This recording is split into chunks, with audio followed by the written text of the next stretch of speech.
Bem-vindos a mais uma lição dos textos agádicos ou midráshicos, a continuação dos livros históricos de Judite, Tobias, Judite e Esther. A nossa segunda lição nós vamos ter o nosso foco voltado para o livro de Judite. Este pequeno opúsculo, ele tem um cenário de conquistas de um rei assírio, dito Nabucodonosor, cujo general Holofernes ia avançando na terra. Então, os primeiros capítulos, os primeiros 4 capítulos do texto, eles são para contar as grandes obras deste homem, ou seja, as suas conquistas, né? Até o capítulo 4, ele só avança. Ele vai de cidade em cidade, ele vai se impondo, o seu poder vai crescendo, vai crescendo. Mas os judeus resolveram resistir. E ao saber disto, um pagão chamado Aquior, aliado de Holofernes, aconselhou a não atacar os israelitas, pois muitas vezes o Deus de Israel defendera o seu povo. Então, é muito interessante ver essa realidade, né? Um estrangeiro avisa o vencedor, o grande, olha, não mexa com este povo. Este povo não é um povo qualquer. O que aconteceu? O Holofernes ficou irritado com aquilo, né? Holofernes entregou Aquior aos judeus para que perecesse com eles. Mandou que ele fosse. Vai viver com eles. E empreendeu um cerco à cidade de Betúlia, que era a cidade dos israelitas. Então tudo que transcorre a partir daí é muito interessante. Como já disse no texto de Tobias, Midrash, a Agadá, é uma maneira de contar a história para que aquela história motive, fortaleça, encoraje quem está ouvindo, né? O texto de Judite é muito bonito. Judite, a judia. Então, é a história de qualquer mulher judia, ou seja, onde a sua justiça, a sua seriedade, as suas virtudes são as suas maiores armas. Essa mulher que é uma viúva. É bonito isso porque quando Jesus nasce, Maria e José levam e no templo a viúva Ana, ela abençoa. Então, as viúvas, essas mulheres sempre tiveram um grande valor, ou seja, a sua palavra sempre foi tida em grande conta pelo povo de Israel. E é a história desta Judite, desta judia, que é o pano de fundo motivador dessa história, desta Agadá, deste Midrash. Então, Holofernes, ele ia de cidade em cidade conquistando, todos têm medo, inclusive o próprio Aquior. Aquior, quando é expulso do meio dos estrangeiros, ele fica aterrorizado com aquilo, porque ele vê que ele será destruído, ele será morto igual serão mortos os judeus daquela cidade. Os habitantes que se achavam prestes a render-se quando a viúva Judite resolveu intervir, prometendo lutar por seu povo. Nós temos isso no capítulo 8, 1:36. Vejamos as palavras de Judite. Capítulo 8, versículos 1-36. Ora, tudo isso chegou aos ouvidos de Judite, viúva, filha de Merari, filho de Ox, filho de José, filho de Osiel, filho de Elquias, filho de Ananias. Então, toda a genealogia o marido de Judite chamava-se Manassés e morrera no tempo da colheita da cevada. Então, era uma viúva de pouco tempo, ferido de insolação quando fiscalizava os ceifadores que ligavam os feixes. Ele morrera em Betúlia, sua cidade fora enterrado com seus pais. Judite fazia 3 anos e meio que estava viúva, e havia feito no andar superior de sua casa um quarto reservado para si, no qual conservava-se retirada com suas criadas. Então trazia cilício sobre os índios e jejuava todos os dias, exceto aos sábados, nas luas novas e nas festas do povo de Israel. Então era uma mulher de muita fidelidade à lei, uma mulher digna, uma mulher honrada, tanto quanto era Tobit. Então, esta mulher era um símbolo para a sua cidade. Betúlia, todos em Betúlia conheciam. Ela era de uma boa família, ela era honrada para o seu esposo, era honrada como viúva, era honrada para a sua casa. Então, esta pessoa honrada, ela é sinal, ela é um símbolo da presença de Deus, da manifestação de Deus. Era muito estimada por todos por causa do grande temor a Deus. Não havia ninguém que falasse mal a seu respeito. É o versículo 8 do capítulo 8 que vai nos mostrar isso. Então, o que fez Judite?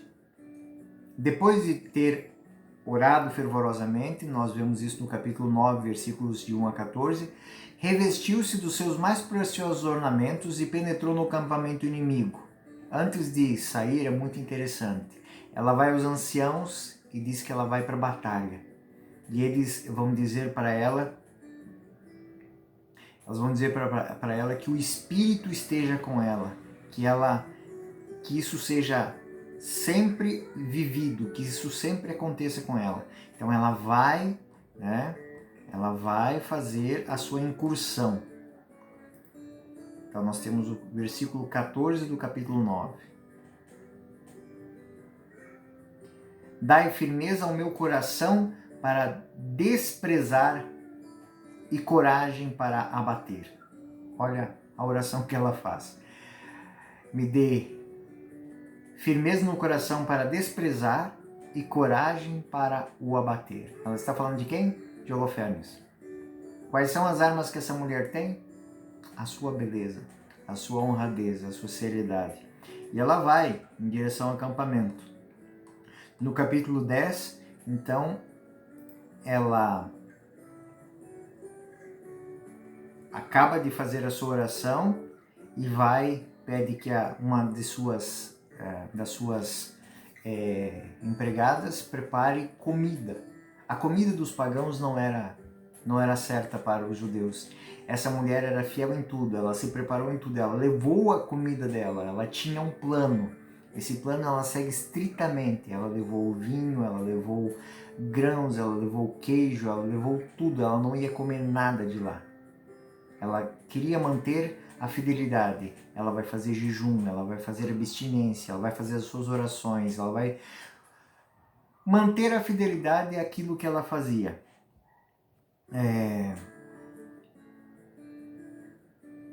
Quando ela passou pela porta indo à direção do acampamento, todos que ali estavam disseram a uma só voz: assim seja, assim seja. Que o Deus de nossos pais te dê a sua graça e fortifique na sua resolução do teu coração, para que sejas a glória de Jerusalém e o teu nome figure no número dos santos e dos justos. Assim seja, assim seja. E assim partiu Judite para o acampamento dos estrangeiros. Então, ela entrou na tenda de Holofernes, toda humilde, de cabeça baixa, ao ponto que ela se ajoelha e Holofernes manda que os guardas a levantem. Ninguém perguntou o que ela veio fazer ali. Ela simplesmente estava no meio deles e eles estavam, podemos assim dizer, enfeitiçados pela beleza de Judite. Então, o Midrash está contando o quê? O grande, o todo-poderoso Holofernes está nas mãos de uma mulher judia. Ele tem seus olhos cativos dos olhos dela. É bonita essas frasezinhas, né? Mas é muito interessante o que vai acontecer agora. Ela fica durante 7 dias. Ela vai e vem, ela sai do acampamento, ela volta para o acampamento. É como que um rito de preparação para o que ela tem que fazer.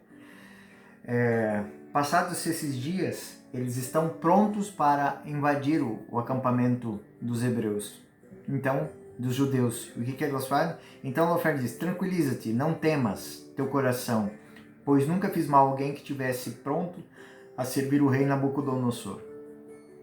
Judite respondeu: ouve as palavras da tua serva, porque se seguires as palavras que vou te dizer, o Senhor chegará aos fins por ti. aqui existe uma coisa muito interessante quando a gente lê o livro de Judite. Ela está falando com o estrangeiro, ela está falando exatamente o que ela vai fazer com ele, o que Deus vai fazer com ele, pelas mãos dela, mas isso é dito de uma dubiedade que parece que ela está do lado dele quando ela está totalmente contra ele. Ela se mostra pacífica quando ela está pronta para exterminá-lo. E ela usa palavras que, se interpretadas depois do fato ocorrido, dão a entender que ela está dizendo para ele exatamente o que ele vai fazer e ele não está vendo.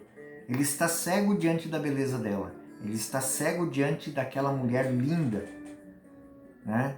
Que se porta de uma maneira irrepreensível. Ela não é vulgar, ela é uma judia. É isso que o texto quer dizer. Que essa judia, sendo o que ela tem mais poder que qualquer exército no mundo. Isso é muito interessante porque quando nós olhamos para os textos, qual vamos fazer menção agora, por exemplo, Magnífica de Maria, o Senhor olhou para a humildade de sua serva, doravante todas as gerações te chamarão de bendita. Isso está no Cântico de Ana, mas tem uma parte do Cântico de Judite que está também lá. Então essa judia, ela tem mais poder que qualquer exército tem. Então Maria, ela porta dentro de si o poder maior do que qualquer exército pode vencer. O poder de Deus está nas mãos dessa mulher. E ela disse exatamente o que ela vai fazer. Só que ele não entende. Ele está cego diante da beleza dessa mulher. Então, se seguirmos o texto, nós vamos ver coisas muito interessantes. Ela ficou todo o tempo dentro do acampamento e não foi tocada. Ninguém a importunou. No último dia, mandou então que introduzissem onde estava na sala de tesouros e ficasse ali. E ele colocou ela junto com os tesouros. Ele colocou ela e deu de comer. Ela falou que ela não ia dar gasto nenhum para ele. Ela tinha trazido a comida dela, né? E quando acabarem as provisões que trouxesses contigo, né? O que poderei fazer por ti? E olha o que ela diz. Por tua vida, meu senhor, replicou Judite, juro que tua serva não gastará todas as provisões antes que Deus realize pela minha mão o que resolvi fazer. Os escravos de Holofernes introduziram então na tenda que ele tinha designado. Ou seja, Judite ficou na tenda, assim, colocar um inimigo junto com os tesouros.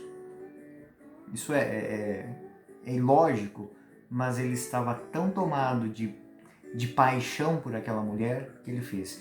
E ela ia e vinha. Era como que uma dança. Ela passava na frente da tenda dele, ele passava no meio das tropas e todo mundo olhava. Ela ia, se lavava, comia, voltava para sua tenda e de novo. Era como uma dança que estava deixando todo mundo cego, né? Aí no capítulo 13 nós vamos ver algo muito, muito bonito. Ao anoitecer, os oficiais apressaram-se a voltar para os seus aposentos. Vagão fechou as portas e foi-se. Então ele chamou ela para jantar e ela disse, não, eu vou. E a alegria minha é tanto que eu vou beber também hoje. Então ela começou a beber tudo aquilo que ela tinha dito. E quando Holofernes está dormindo, Judite está só com ele no quarto. Enquanto repousava no leite, mergulhado em vinho, Judite ordenou à sua serva que ficasse do lado de fora vigiando. De pé ao lado do leito, movendo em silêncio seus lábios, ela orou com lágrimas a Deus, dizendo, muito bonito isso aqui, o que Judite vai fazer não lhe agrada, mas ela sabe que daquilo que ela vai fazer depende a vida do seu povo. É muito interessante isso aqui, porque às vezes a gente olha, Deus mandou uma... Não, a situação exigiu aquilo, né?